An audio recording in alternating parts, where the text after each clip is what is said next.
सोलापूर शहरात कायदा व सुव्यवस्था राखण्यासाठी पोलीस आयुक्तालयाने कडक पाऊल उचलत 10 मे ते 24 मे 2026 या कालावधीत जमावबंदी आदेश लागू केला आहे।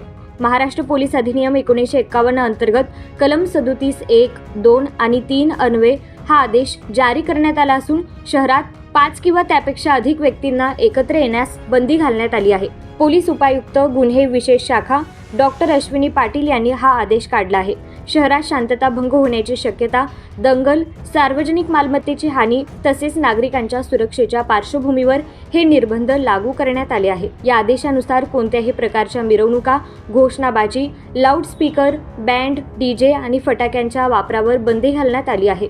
तसेच तलवारी, दांडके, भाले, अग्निशस्त्रे, स्फोटके किंवा इतर घातक वस्तू बाळगण्यासही मनाई करण्यात आली आहे। दरम्यान विवाह समारंभ, अंत्यसंस्कार, शैक्षणिक उपक्रम, सरकारी कार्यालयीन कामकाज, चित्रपटगृहे आणि कायदेशीर बैठका यांना सूट देण्यात आली आहे। पोलीस प्रशासनाने नागरिकांना नियमांचे पालन करण्याचे आवाहन केले असून आदेशाचे उल्लंघन करणाऱ्यांवर कठोर कारवाईचा इशारा दिला आहे।